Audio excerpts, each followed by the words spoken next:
গল্প শুরু হয় তোটমেলন গ্রাম থেকে, যেখানে আমাদের একটি মিষ্টি মেয়ে শিয়াকে দেখানো হয়। সে এই গ্রামেরই মেয়ে এবং এই গ্রামের একমাত্র তোটমেলন হাই স্কুলের জুনিয়র। এই গ্রামে কোনো বড় শপিং মল নেই, শুধুমাত্র তার চাচার একটা ছোট্ট দোকান আছে। আর সেখান থেকে গ্রামের মানুষের নিত্য প্রয়োজনীয় সব জিনিস পাওয়া যায়। এই দোকানের সবচেয়ে ভরসাযোগ্য মানুষ হলো শিয়া, যে এই গল্পের নায়িকা। সকালবেলা তার চাচার চিৎকার দিয়ে তার দিন শুরু হয়। তার জীবনে একটাই মন্ত্র, উপার্জন, আরও বেশি উপার্জন করতে হবে। আজকে তাকে অন্য এক পাড়ায় একটি বিশেষ ডেলিভারি দিতে যেতে হবে। সেটা হলো একটা ছোট্ট শূকর ছানা, যার নাম চারশিউ। কিন্তু ডেলিভারি দিতে যাওয়ার সময় সে হঠাৎ ধান ক্ষেতের ধারে একটি ছেলেকে হাঁটতে দেখতে পায়। শিয়া প্রথমে ভাবে সে হয়তো ক্ষেতের সব ধান নষ্ট করে দেবে, তাই সে চিৎকার করে তাকে দাঁড়াতে বলে।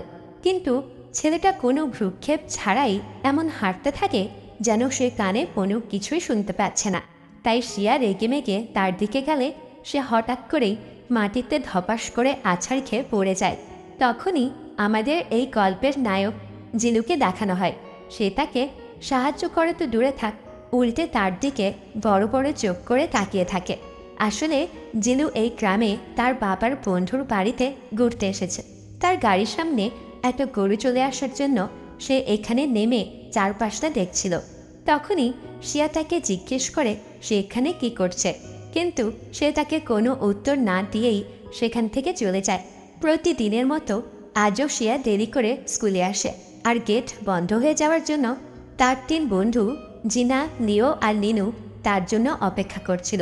অবশেষে তারা পাঁচিল পেরিয়ে ভেতরে আসে, কিন্তু ক্লাসে এসে হঠাৎ তার ব্যাগ থেকে চারশিউ বেরিয়ে পালাতে শুরু করলে পুরো ক্লাসে চিৎকার আর হুলুস থুলুস কাণ্ড বেঁধে যায়।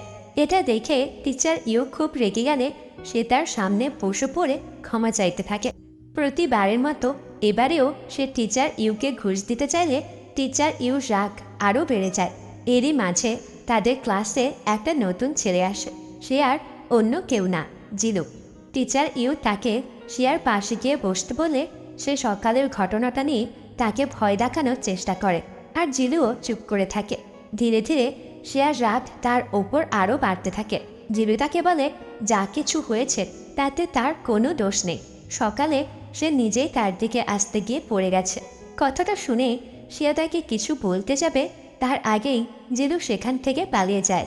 আর শিয়া ভাবতে থাকে সে তাকে এর জন্য উচিত শিক্ষা দিয়েই ছাড়বে। স্কুলের শেষে রাস্তায় শিয়া ও তার 2 বন্ধু তাকে দেখতে পায়। শিয়া তার নাক ফাটিয়ে দেওয়ার কথা বলে তাকে মারতে গেলে তখনই পেছন দিক থেকে টিচার ইউ চলে আসায় তাদের পুরো স্কুলের সামনে কান ধরে উঠবোস করায়। আর জিলু এসে তাদের ছবি তুললে সে তাকে আবার মারতে যায়, আর জিলু তাকে টিচার ইউর ভয় দেখে পালিয়ে যায়। বাড়ি ফিরে এসে সে জিলুকে তাদের বাথরুমে দেখে অবাক হয়ে যায়। পরে সে জানতে পারে জিলু কয়েকদিন এখানে থাকবে, আর তার চাচা তাকে না জানিয়ে তাকে তাদের বাড়িতে থাকতে দিয়েছে, এমনকি তার রুমটাও ভাড়া দিয়ে দিয়েছে। এটা শুনে শিয়া খুব চিৎকার করতে থাকে, কারণ স্কুলের সবার সামনে অপমান, তার উপর তার রুমটাও ছেড়ে দিতে হবে। এই জন্য সে তার চাচাকে বাড়ি ছাড়ারও হুমকি দেয়। সেই সময় হঠাৎ বৃষ্টি চলে আস, জিলু ওপরে দাঁড়িয়ে চুপচাপ তাকে দেখতে থাকে, আর একটা ছাতা তার দিকে ছুঁড়ে দিয়ে চলে যায়। এই প্রথমবার শিয়ার মনেও এক অদ্ভুত অনুভূতি তৈরি হয়। জিলু রুমে এসে চারিদিকে তাকাতে তাকাতে হঠাৎ শিয়ার ছবি দেখে তার একটা পুরনো স্মৃতি মনে পড়ে যায়, যেখানে একটি ছোট্ট মেয়ে তাকে একদিন জিজ্ঞেস করেছিল সে কি মিউজিক খুব ভালোবাসে। সেই সময় হঠাৎ তার ম্যানেজারের একটা মেসেজ পেয়ে সে খুব আপসেট হয়ে পড়ে। রাতে শিয়া ফোনে একটা ভিডিও দেখে জানতে পারে জিলু আসলে একজন বড় পপ আইডল, এমনকি তার ছবি তাদের দোকানেও লাগানো আছে। এদিকে জিলুরও ঘুম আসছিল না। সে ভাবতে থাকে শহরে থাকাটা কি সত্যি তার জন্য ঠিক ছিল। সবাই তাকে ভুল বলছিল, এমনকি তার ম্যানেজারও। পরের দিন সকালে সে শিয়ার কথা শুনে খুব অবাক হয়ে যায়, কারণ তারা তার সম্পর্কে সব জেনে গেছে।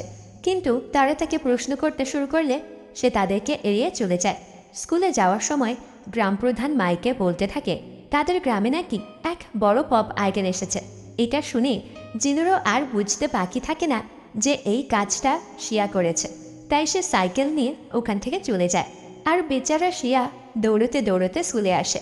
আসলে আগের দিন রাতে শিয়া গ্রুপ চ্যাটে তার সব বন্ধুদের জিলুর সম্পর্কে বলে দিয়েছে, আর সেই গ্রুপে গ্রাম প্রধানের ছেলেও ছিল। স্কুলে এসে সে সব মেয়েদেরকে জিলুর কাছ থেকে অটোগ্রাফ নিতে দেখে তাকে ব্যঙ্গ করতে থাকে। তখনই জিলু তাকে কাছে টেনে নিয়ে বলে সে তার বাড়িতে থাকে এবং সে তার গার্লফ্রেন্ড। এবার থেকে তাদের অটোগ্রাফ নিতে হলে শিয়ার সঙ্গে যোগাযোগ করতে হবে। আর শিয়াও রেগে গিয়ে তাকে আবার একবার শিক্ষা দেওয়ার জন্য প্ল্যান করে ফেলে। জিলু যখন আড়ালে একটা রুমে শুয়েছিল, তখনই সে তার কাছে এসে ক্ষমা চেয়ে বলে সে কখনোই তার ক্ষতি করতে চায়নি, কিন্তু সব কিছু এমনভাবে হয়ে যায় যে সে কিছুই বুঝতে পারে না। জিলু সব কিছু শুনেই তাকে ক্ষমা করতে গিয়েও করতে পারে না, কারণ তার মনে হয় শিয়া অভিনয় করছে। জিলুকে চুপ করে থাকতে দেখে শিয়া তাকে একটা নতুন জায়গা দেখানোর কথা বলে। তারা দুজন সেখানে পৌঁছানোর পর শিয়া সেখানে থাকা আন্টিদের চিৎকার করে বলতে থাকে তাদের গ্রামে এক বড় পপ আইডল এসেছে। জিলু কিছু বোঝার আগেই তারা তাকে আনারস তোলার কাজে লাগিয়ে দেয়। কিছুক্ষণ পর শিয়া দেখে তার সব প্ল্যান ব্যর্থ হয়ে গেছে, কারণ জিলু খুব সুন্দরভাবে নিয়ম মেনেই কাজ করছে। কাজ করার সময় জিলু সেখানে চারশিউকে দেখতে পায়, আর লিনু তাকে জানায় চারশিউ ঠিকমতো খায় না, ঘুমায় না, এমনকি নিজের খাঁচাও ভেঙে ফেলেছে। তাই গ্রামের লোকেরা ঠিক করেছে তাকে খেয়ে ফেলবে।